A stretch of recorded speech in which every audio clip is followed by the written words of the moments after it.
I will now show you how to work the scalloped hem on the body. So you'll want to start by switching to your smaller needles. I'm using interchangeable needles, so I have already changed my tips. And we will knit one round. After working the first round, I'll show you two things that we'll do to set up our work to work the joining and bind off round later on. Once that first round has been worked, I'll just go ahead and remove the beginning of round marker for now. And we will first add a removable stitch marker on the first purl bump on the wrong side of the work here.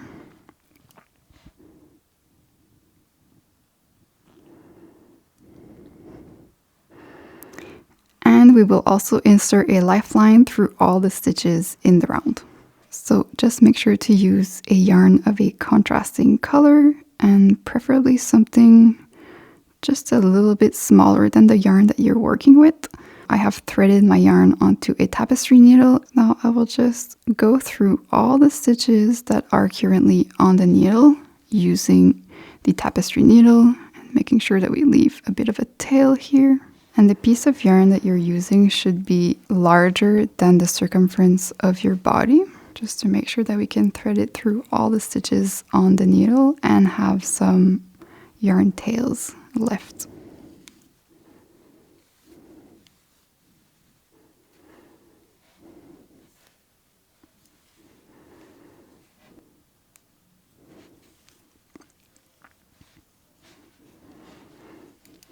Alright, so once your lifeline has been inserted, we can go ahead and place our beginning of round marker again if you had removed it.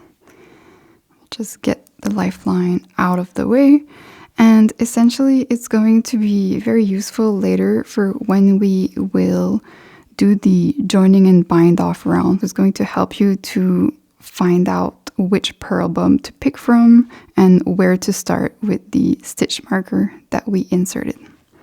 So now I will work the remaining of rounds 1 to 4. So just working rounds 2 to 4 by knitting in the round, and then I'll join you again for round 5.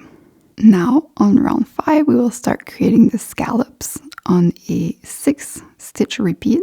So we will start by knitting 6 stitches.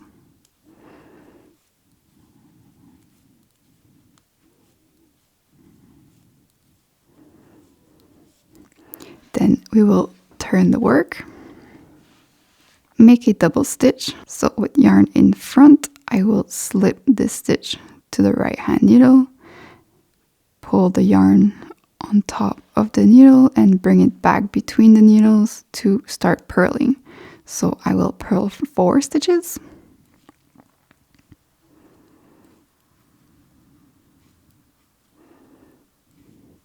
Now I will turn the work and make a double stitch. So with the yarn forward, slip the stitch to the right hand needle purlwise, and then continue knitting. So I will knit 3 stitches.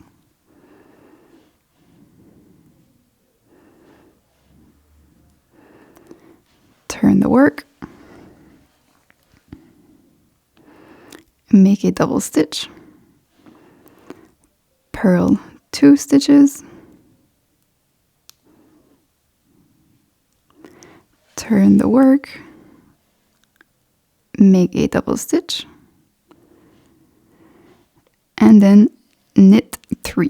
So we will knit 1, and then when we encounter double stitches, we knit both strands together as if it were one single stitch. So this is the second stitch that I've knit, and then the third is another double stitch that we knit both strands together like this.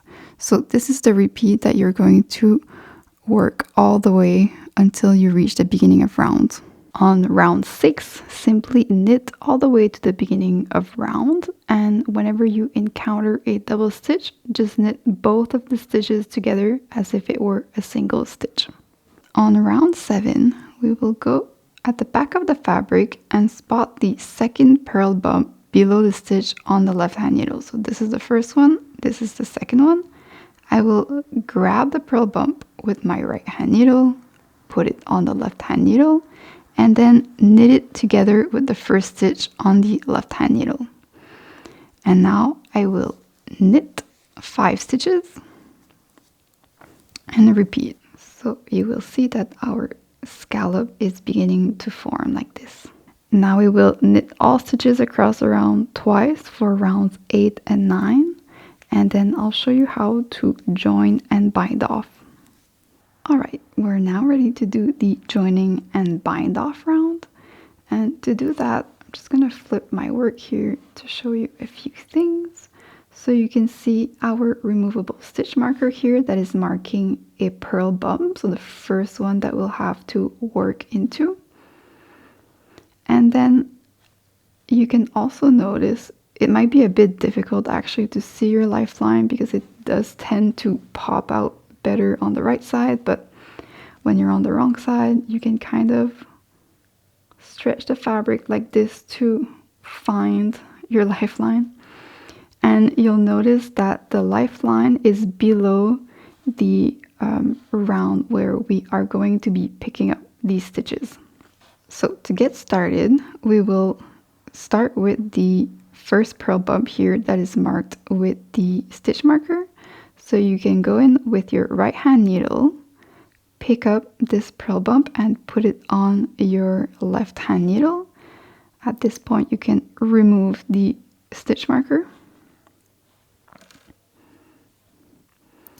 And we will knit these 2 stitches together. So now I will repeat that with the next purl bump on the wrong side here.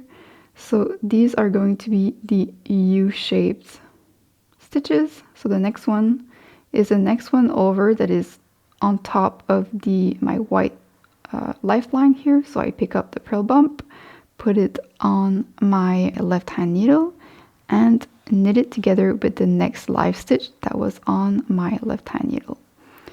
Now we want to bind off at the same time, so I will take the second stitch here on the right hand needle and pass it over the first to bind off 1 stitch, and we will continue that way all the way around. So once more we come and pick up the next purl bump, so this is the U-shaped stitch right above the lifeline. Put that on our left hand needle and knit it together with the next live stitch. Then we want to bind off, and make sure to not bind off too tightly here, so do this a bit loosely.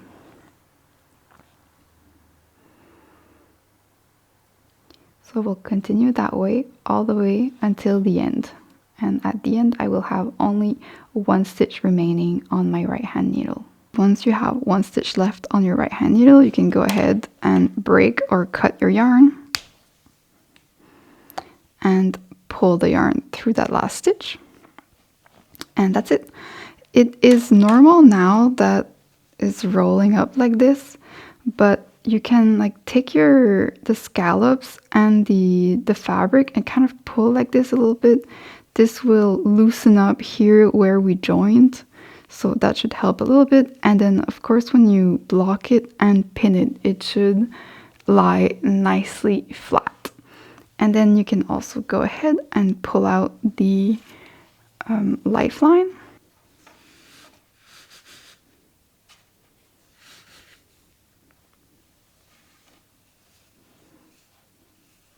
And that's it for the scalloped hem and also for the cuffs.